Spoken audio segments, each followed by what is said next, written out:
नमस्कार साथियों, स्वागत है आपका सिविल लक्ष्य अकेडमी के Chhattisgarh daily current affairs programme में।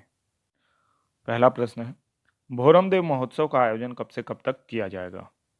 तो इसका सही जवाब है 19 से 20 मार्च। ठीक है, तो देखिए अभी राज्य में बहुत से महोत्सव आयोजित किए जा रहे हैं, जैसे कि मैन पाट महोत्सव, अमृत धारा महोत्सव, झुमका महोत्सव, ऐसे अन्य महोत्सव भी आयोजित किए गए हैं। इन सभी की डेट और अगर कोई विशेष त्यौहार पड़ रहा है जैसे महाशिवरात्रि या मकर संक्रांति, तो उसको भी आपको याद रखना है कि ये जो महोत्सव है इस समय आयोजित हुआ था। भोरम देव आप जानते हैं, इसे छत्तीसगढ़ का खजुराहो कहा जाता है। यहाँ भोरम देव मंदिर स्थित है, ठीक है, जो कि खजुराहो के जो मंदिर है चंदेल शैली उसमें निर्मित मंदिर है। ठीक है, इसके अलावा मड़वा महल, चेरकी महल भी कवर्धा में ही स्थित है, कबीरधाम में। ठीक है, तो इनको याद रखना है। और भोरम देव महोत्सव किस जिले में आयोजित किया जाएगा? तो ये कबीरधाम जिले में आयोजित किया जाएगा, इसको याद रखिएगा। नेक्स्ट क्वेश्चन है, 5वीं बार नागालैंड के मुख्यमंत्री कौन बने हैं? तो इसका सही जवाब है नेफ्यूरियो। ठीक है, तो नेफ्यूरियो 5वीं बार पूर्वोत्तर के राज्य नागालैंड के मुख्यमंत्री बने हैं, इसको भी आपको याद रखना है। ठीक है, और इसके अलावा जितने भी पूर्वोत्तर राज्य हैं जो हमारी 7 सिस्टर्स स्टेट हैं, उनके बारे में आपको जानकारी रखनी चाहिए। कारण ये है कि जो 7 सिस्टर्स स्टेट हैं, इनसे जो क्वेश्चन हैं वो आ जाते हैं और ये फिर आसान क्वेश्चंस में नहीं आते हैं। ठीक है, तो इसको याद रखिएगा। नेक्स्ट क्वेश्चन है, दक्षिण पूर्व एशिया का सबसे बड़ा होलसेल कॉरिडोर कहाँ बनाया जाएगा? तो इसका सही जवाब है नवा रायपुर में।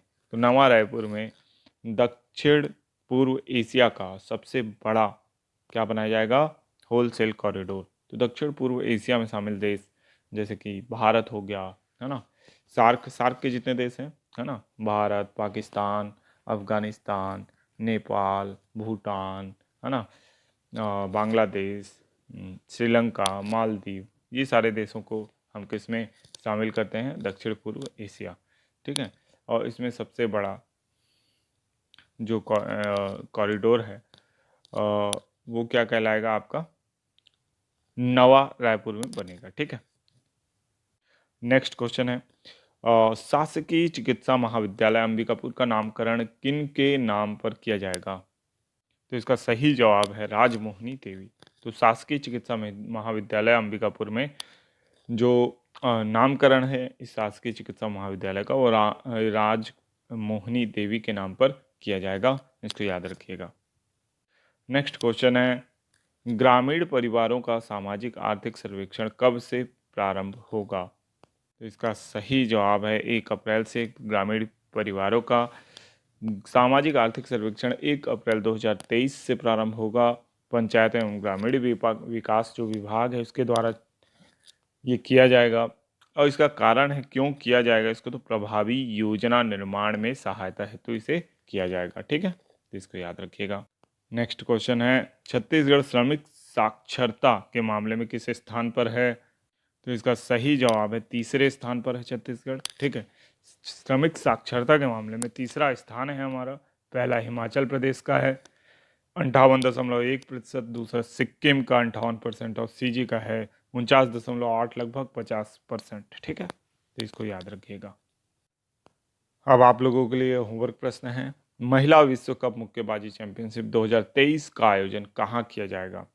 नई दिल्ली, नवा रायपुर, भोपाल या भुवनेश्वर? ठीक है, तो इसका सही जवाब आप कमेंट बॉक्स में जरूर दीजिएगा। अब चलते हैं रिवीजन प्रश्नों की ओर।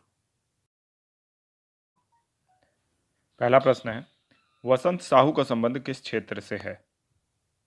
तो इसका सही जवाब है चित्रकला। तो वसंत साहू जी जो हैं, इनका संबंध जो है चित्रकला से है। राष्ट्रीय अधिवेशन में सम्मानित हुए हैं। 5 लाख की आर्थिक सहायता जो है इनको मुख्यमंत्री श्री भूपेश बघेल जी ने प्रदान की है। तो ये सारी जानकारी आपको याद रखना है। 112 डायल अप सुविधा राज्य में कितने जिलों में शुरू कर दी गई है? तो इसका सही जवाब है 28 जिलों में। पहले ये सेवा केवल 11 जिलों में थी, बाद में 17 जिलों को और इसमें ऐड किया गया। अब टोटल 28 जिलों में 112 डायल अप सुविधा प्रदान की जा रही है। तो ये जानकारी काफ़ी इंपॉर्टेंट है, इसको याद रखना है। आपसे एक प्रश्न है, कमेंट बॉक्स में बताइएगा कि 112 डायल अप सुविधा किस लिए प्रयोग में लाई जाती है। छत्तीसगढ़ में मिनी आंगनबाड़ी कार्यकर्ताओं का मानदेय अब कितना हो गया है? तो इसका सही जवाब है 7,200 रुपये। तो मिनी आंगनबाड़ी कार्यकर्ताओं का मानदेय अब 7,200 रुपये हो गया है। ठीक है, तो ये भी याद रखने वाली बात है। नेक्स्ट क्वेश्चन है, असत्य कथन चुने। ऑप्शन ए है फ्रेडी चक्रवात मलावी में आया। ऑप्शन बी गैब्रियल चक्रवात न्यूजीलैंड में आया था। मेंडिस चक्रवात तमिलनाडु में आया था। बम चक्रवात पश्चिम बंगाल में आया था। तो इसमें गलत कथन है, बम चक्रवात पश्चिम बंगाल में आया था, जबकि सही जवाब ये है कि यूएसए और कनाडा में यह चक्रवात आया था। ठीक है, तो इन चारों ही चक्रवातों के बारे में याद रखना है। फ्रेडी के बारे में बिल्कुल सही लिखा हुआ है। मेंडस भी तमिलनाडु पांडिचेरी में आया था या पुदुचेरी में आया था। गैब्रियल न्यूजीलैंड में आया था। ठीक है, तो इन सभी के बारे में आपको जानकारी रखनी चाहिए। अब निम्नलिखित कथनों पे आपको विचार करना है। पहला है वर्ल्ड एयर क्वालिटी इंडेक्स में भारत 39वें पायदान पर है। दूसरा, भारत दुनिया का 8वां सबसे प्रदूषित देश बताया गया है इस इंडेक्स में। तो इसका सही जवाब है ऑप्शन सी, 1 और 2 दोनों सही हैं। ठीक है, तो वर्ल्ड एयर क्वालिटी इंडेक्स में भारत का स्थान 39वें स्थान पर है, पायदान पर है, और दुनिया का 8वां सबसे प्रदूषित देश है। पिछले वर्ष दुनिया का 5वां सबसे प्रदूषित देश बताया गया था भारत। अब इसमें 3 स्थान का सुधार हुआ है, 3 स्थान नीचे गए हैं हम लोग। ठीक है,